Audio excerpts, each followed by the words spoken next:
r/ask Reddit. What job exists because we are stupid? I had a temp job in a posh department store a few years ago. The escalator going down from floor 2 to floor 1 had to be taken out to be replaced, which took a month. Despite the many notices and the signs directing people to the lifts and stairs, a member of staff had to stand at the top of the closed escalator just to direct the public to the lifts and stairs. It broke people's brains, and it was worrying to see how many tried to get past the barriers, or got pissed and shouty because there was no escalator. Like, holy shit, how did people cope before moving stairs were invented? I've had to close roadways down due to bad accidents. The amount of people who attempt to drive over road flares and past patrol cars with their lights on is astounding. My husband is a labor and employment attorney for a massive company and gives monthly seminars to everyone there to not send dong pics, sexually harass one another, and like clockwork someone in that room does it within a couple weeks. Alright guys, it's me again. Nothing changed since last week. Your dong should stay in your pants. Nobody wants to see it. That includes texts, Snapchat, Instagram, email, regular mail. And I can't believe I have to say this, but it's a new week. A fax isn't cool either. Just because I didn't mention it doesn't mean it's okay. On crowded nights, Disney Springs has employees working at crosswalks at the intersections from the overflow parking lots to tell people when they can cross. They're normal intersections that have lights telling you when you can cross. People just don't acknowledge them and will try to run across oncoming traffic. Let's make a new ride. We'll call it Disney Springs Natural Selection Night. The companies that get you out of timeshares. I'm a self-serve gas station attendant. Honestly, the only reason I'm here is to slap the emergency stop button if someone starts pumping gas outside their car/gas can. Oh, and shut off the pumps when I leave. Did you ever have to tell a motorcycle gang member, a pagan in my case, legendary for their violence, that he could not smoke while pumping gas? I did. I thought long and hard about the wisdom of that, and came to the conclusion that next time, I was going to grab a bag of popcorn and watch the show from my booth in complete safety. No, but I did have to tell a motorcycle gang I can't just start the pumps if they leave their credit debit cards with me. They were pissed off about telling me a $ amount or paying at the pump. I also have to lie about the double pane glass being bulletproof constantly. Tier 1 IT support. Did you try turning it off and on again? Sure you did. Could you blow into the cable to make sure there is no dust in the connect? Oh, the cable was loose? How surprising. Have a good day. All the jobs at MLM companies. Traffic police in Baltimore. I was there this summer and the gridlock was atrocious. People push their way into the intersection. The light turns red, and they are stuck there until the light is about to turn red in the opposite direction. At which point those people push their way into the intersection and the cycle perpetuates. During rush hour, they have police standing in the intersections, not to direct traffic, though, simply to hold their hand up when the light turns red so that people don't push their way into the intersection. Basically, a human has to stand in traffic for hours just to tell the drivers what the lights mean. It was unbelievable. At my university we have a person whose job is to stand by the garbage area and make sure people dispose of their trash appropriately.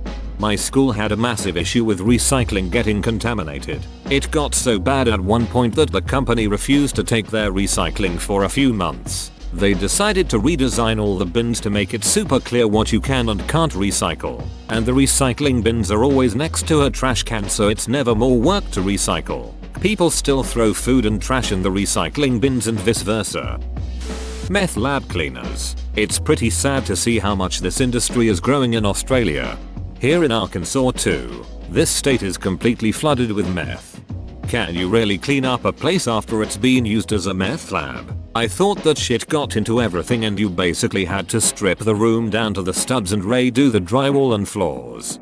Yes, but you need someone to go in with hazmat gear to do all the testing and stripping. It's actually a very well paid job, at least here in NZ. We also have a large meth problem, because it requires a science degree, usually chemistry.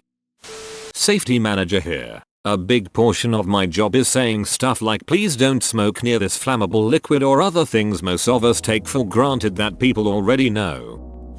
Litter control personnel for public parks and beaches. Bouncers at bars and clubs. Drunk people can be the biggest idiots and you need someone there that can handle them so they don't ruin other people's good time. Watched a drunk couple thrown out of a concert earlier this week for general obnoxiousness. I don't think enough people appreciate how much these kinds of jobs improve our experiences. Gossip column journalists and paparazzi. The guys who install rubber padding around telephone and light poles so when we walk and text, we don't break our noses walking straight into them. It's service help desk. My job exists because of stupid, and let me give you a pro tip about computers. Computers don't break because they don't do what you tell them to. Computers break because they do exactly what you tell them to. Gas pump attendant.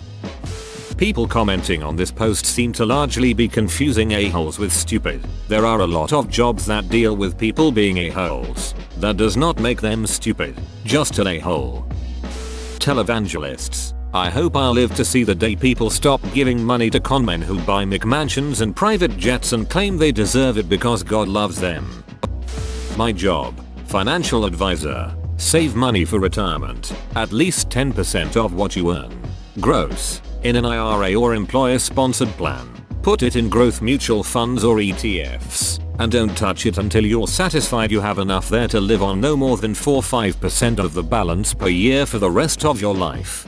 Don't consider individual stocks with this money. Establish a basic budget based on your post-retirement savings income and current expenses. Do not spend more than you bring in on a regular basis. Save a little after-tax money from every paycheck in an FDIC insured savings account. This is your emergency fund. Don't touch it if you're not in financial dire straits. Once you have at least 3 months of expenses covered by that emergency account, keep saving the money, but flow it to another investment vehicle, such as stocks, bonds, CDs, treasuries, real estate, precious metals, whatever you are comfortable with depending on your goals and risk tolerance that can at least hold value, if not grow it. This is your savings for home, car, vacation, and other major purchases, with the possible exceptions of purchasing a home or borrowing for education that will actually pay for itself. Don't take on debt. Pay off your credit cards monthly. Pay your bills on time. If you can't follow the above, take a hard look at your lifestyle. Either find a way to earn more money, spend less money, or both. Second jobs are sometimes necessary, or many people just need to eat out less, go to bars less, drive a cheaper car, or downgrade their living situation. Don't give in trying to impress others or looking good on social media. Just do you. Litter pickers. If people used bins instead of throwing rubbish on the floor, they wouldn't be needed. Whoa, you made it to the end? You're a ducking beast. I'll cut you a deal. Smash like and subscribe for more curated content, bruh. It's free and that's a great price.